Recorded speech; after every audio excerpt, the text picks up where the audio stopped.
हरे कृष्णा. सर्व भक्तांचं स्वागत आहे प्रातःकालीन श्रीमद भागवतमच्या पाठामध्ये. आपण श्रवण करीत आहोत श्रीमद भागवतमचा दुसरा स्कंद विसर्ग याच्या अंतर्गत अध्याय 5वा सर्व कारणांचे कारण भाग 3 श्लोक संख्या 16 पर्यंत चर्चा झालेली आहे. नारद मुनींनी ब्रह्माजींना प्रश्न विचारला की काय आपण सर्व भगवंत आहात का? तर ब्रह्माजी सांगत आहे की सर्व भगवंत तर नारायणच आहेत आणि आपण सर्व जीव आहोत. ब्रह्माजी कसे जीव आहेत आणि विष्णू हे विभू आहेत ते सांगताय श्लोक संख्या 17 पासून. ब्रह्माजी हे दुय्यम निर्मितीसाठी जबाबदार आहेत आणि भगवंतांकडूनच त्यांना या दुय्यम सृजनाची सुद्धा प्रेरणा घ्यावी लागते. स्वतंत्रपणे ते हे कार्य करीत नाहीत. तस्यापि दृष्टोरीशस्य कूटस्थस्याखिलात्मनः सृज्यं सृजामि सृष्टोऽहम् ईक्षयैवाभिचोदितः. भगवंतांच्या द्वारे प्रेरित होऊन मी भगवान श्री नारायण यांच्या द्वारा सर्वव्यापी परमात्मा या रूपामध्ये त्यांची जी दृष्टी आहे तिच्या समोरच आधी सृजन जे झालेलं आहे, प्राथमिक सृजन या जगताचं जे झालेलं आहे त्याचा परत मी काय करतो, अन्वेषण करतो, शोध करतो आणि मी केवळ त्यांनी केलेल्या सृष्टीद्वारे मी स्वतः सृजित आहे, मी स्वतः निर्माण होतो आणि त्यानंतर मी या जगताचं व्यवस्थापन बघत असतो. भगवद्गीतेमध्ये पण सांगितलेलं आहे, तस्मात् त्वमुत्तिष्ठ यशो लभस्व जित्वा शत्रून् भुङ्क्ष्व राज्यं समृद्धं मयैवैते निहता पूर्वमेव निमित्तमात्रं भव सव्यसाची. भगवंत सर्व कार्य सिद्ध करतात या जगतामध्ये, परंतु जीवाने निमित्त बनायचं असतं आणि ते निमित्त बनल्यामुळे जर चुकीच्या गोष्टींसाठी निमित्त बनला तर त्याचं कर्मफळ पाप रूपात त्याला भोगावं लागेल आणि पुण्यकर्माचा लाभ त्याला चांगल्या सुविधा प्राप्त होऊ शकतात. निमित्त मात्र अर्जुनाला कुरुक्षेत्र युद्धामध्ये निमित्त बनवलं गेलं आणि ते निमित्त बनवल्यामुळेच अर्जुनाला सर्वश्रेष्ठ महान योद्धा म्हणून पदकही मिळालं. सर्वात जास्त त्या युद्धामध्ये झालेली हानी आहे ती अर्जुनाद्वारे केली गेली आणि त्यामुळे अधर्माचा नाश व्हायला भगवंतांची सेवा झाली आणि धर्माची प्रतिष्ठापना होण्यासाठीही त्यांची सेवा झाली. तर ब्रह्माजी म्हणतात की भगवंत 3 गुणांना कसं नियंत्रित करतात, कारण हे सर्व जग 3 गुणांनी बनलेलं आहे, सत्व, रजस आणि तम. तर ह्या जगताला भगवंत कशा पद्धतीने नियंत्रित करतात. सत्वं रजस्तम इति निर्गुणस्य गुणास्त्रयः स्थिती सर्ग निरोधेषु गृहीता मायया विभो. भगवंत आपल्या शुद्ध आध्यात्मिक रूपामध्ये सारे जे भौतिक गुण आहेत या गुणांच्या सर्वथा परे आहेत, बाहेर आहेत. तरीही भौतिक जगताची जी सृष्टी आहे तिचं पालन आणि संहार या तिन्ही कार्यांसाठी ते आपल्या बहिरंगा माया शक्तीच्या माध्यमाने प्रकृतीचे 3 गुण सतोगुण, रजोगुण आणि तमोगुण यांना ते स्वीकार करतात.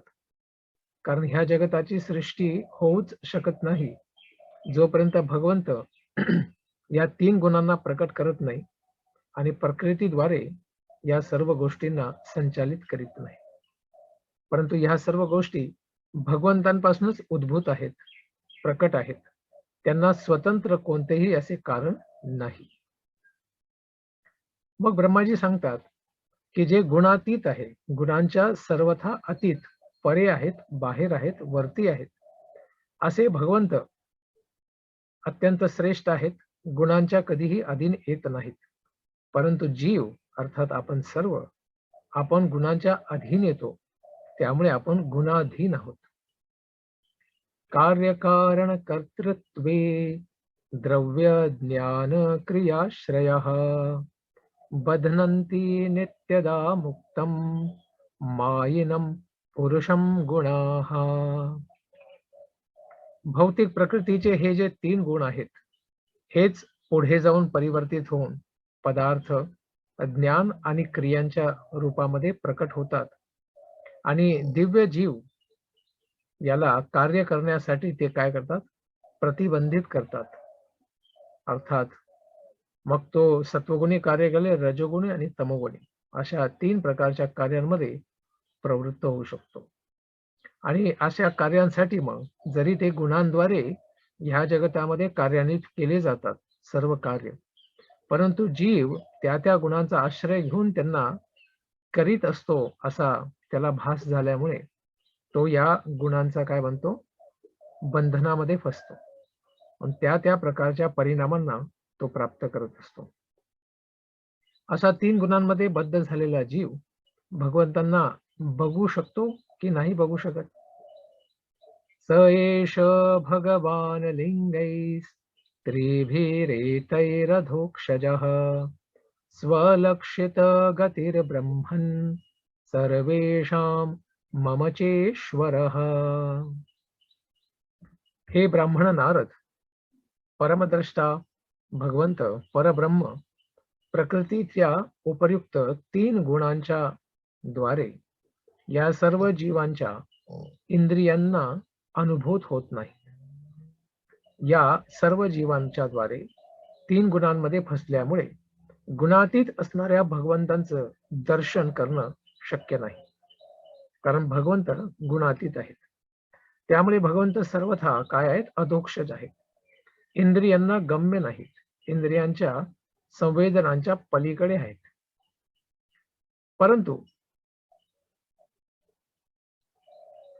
तेच भगवंत सर्व जीवांचे आणि माझेही नियंता आहेत.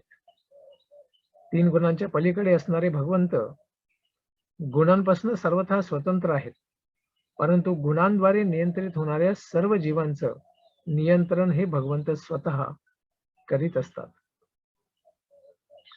यानंतर दुसरा प्रश्न जो विचारला होता, हे सर्व वर्णन झालं यद रूपम बद्दल.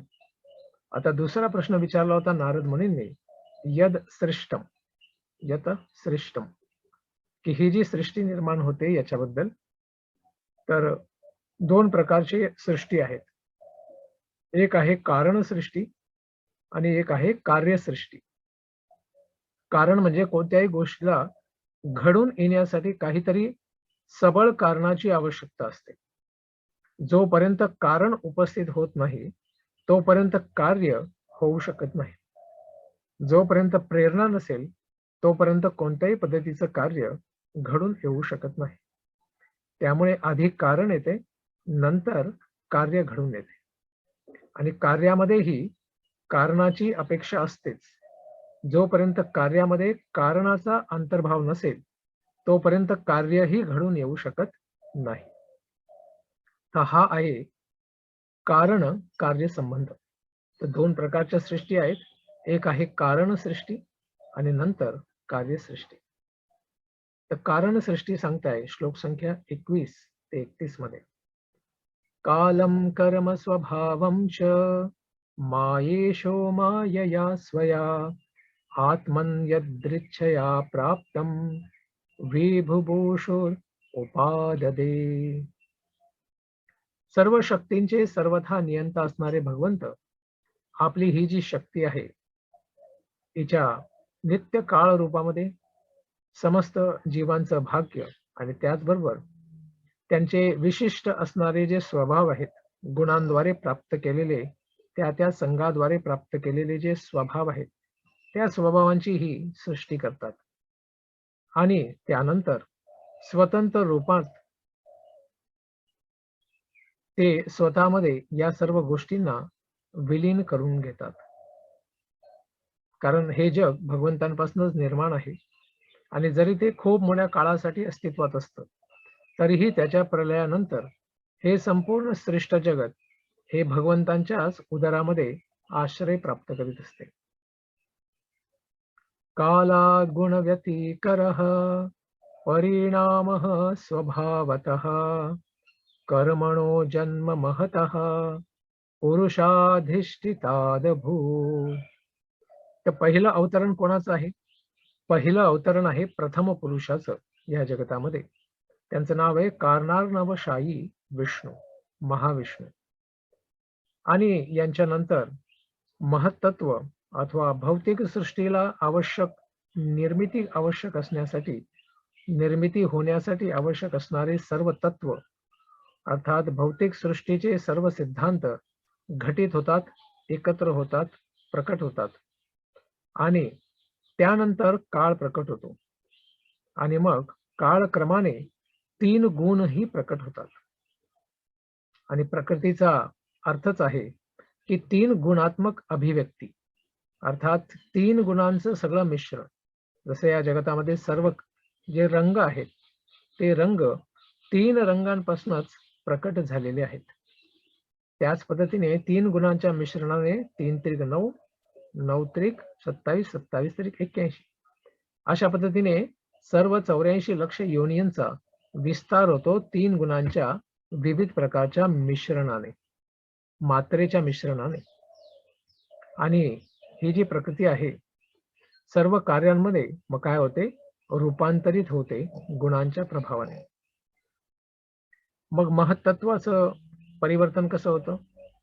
महत्तस्तु विकुर्वाण रजः सत्वोपबृंहिता तमः प्रधानस्त्वभवत् द्रव्यज्ञान क्रियात्मकः.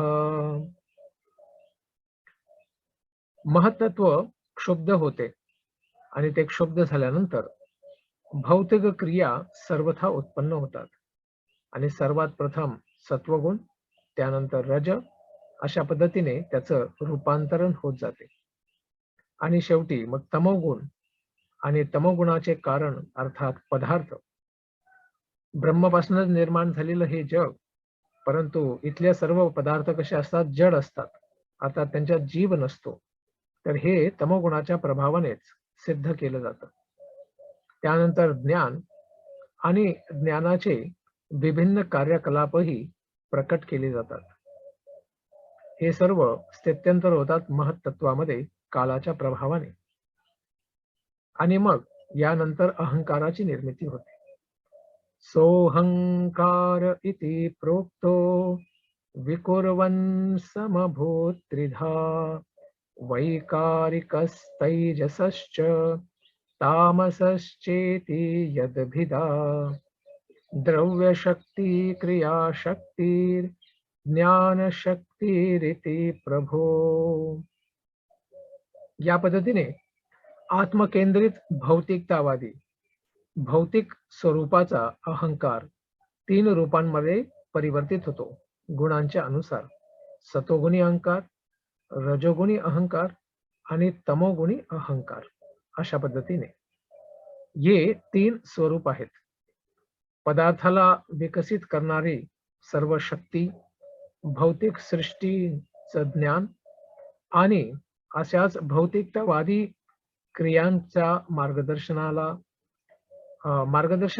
क्रियांना मार्गदर्शन करणारी बुद्धी असते. हे नारद, तू अशा पद्धतीने याला समजण्यासाठी सर्वथा सक्षम हो. कारण जोपर्यंत एक एक तत्व समजणार नाही तोपर्यंत सृष्टीची निर्मिती पूर्णतः समजू शकत नाही.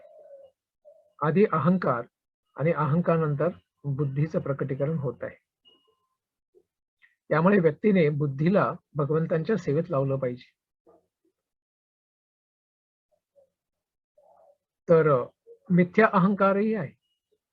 एक आहे खरा अहंकार की मी भगवंतांचा दास आहे, आणि मिथ्या अहंकार आहे की मी भौतिक शरीर, भौतिक मन आणि केवळ भौतिक बुद्धीच आहे. याच्याबद्दल सांगताय, तामसादपि भूतादेर विकुर्वाणात् अभुन्नभः तस्य मात्रा गुण शब्दो लिंगम दृश्ययोः. मिथ्या अहंकाराचे अंधकार याच्यापासून 5 तत्वांमध्ये पहिलं तत्व आकाश उत्पन्न होत. महत्त्व हे काळ प्रभावाने 3 गुण यांच्या प्रभावामध्ये, मिथ्या अहंकारामध्ये आणि 3 अहंकारांच्या द्वारे नंतर आता ही पंचमहाभूतांची सृष्टी चालू होत आहे. तर पहिलं पंचमहाभूत मध्ये कोण तयार होत आहे? आकाश उत्पन्न होत आहे. आणि या आकाशाचा विषय काय आहे? तर हा सूक्ष्म रूपामध्ये शब्द हाच या आकाशाचा गुण आहे. कारण आकाशात काय भरून आहे? शब्द, आवाज भरून आहे, साऊंड, ज्याला ध्वनी म्हणतो. आणि ठीक त्याच प्रकारे ज्या प्रकारे द्रष्टा अर्थात जो बघणारा आहे, सर्व काही जो सर्व संसार बघतो आहे, त्याचा दृश्य अर्थात बघण्याची जी क्षमता आहे याच्याशी तो संबंधित आहे. जसं बघणारा आणि दृश्य या गोष्टींचा जसा संबंध आहे, तसा संबंध आकाश आणि शब्दामध्ये आहे. आकाशामध्ये शब्द सर्वथा भरून आहे, ध्वनी. त्यानंतर बाकीचे तत्व कसे प्रकट होतात? आकाशाचं मग रूपांतरण होत आहे आणि त्यानंतर स्पर्श गुण हा प्राप्त होतो वायूला. आकाशापासून निर्मिती नंतर कसली होते? वायूची. आणि वायूचा अनुभव कशाने करू शकतो आपण? स्पर्शाद्वारे. जशी हवा चालते तर आपण हाताला स्पर्श करू शकतो. हवेला आपण बघू शकत नाही, परंतु हवेचा परिणाम विषय जो आहे स्पर्श, याच्याद्वारे हवेचा अनुभव करता येतो. त्यानंतर पूर्व परंपरा याच्या अनुसार वायू शब्द अर्थात आकाश हे, आकाशामध्ये वायू आहे आणि आकाशात शब्द आहे. तर वायूमध्येही शब्द असतो. असं नाही की फक्त आकाशात शब्द असतो, तर वायूतही शब्द असतो. जेव्हा वारा चालतो तेव्हा सु सु असा आवाज येतो. त्याचबरोबर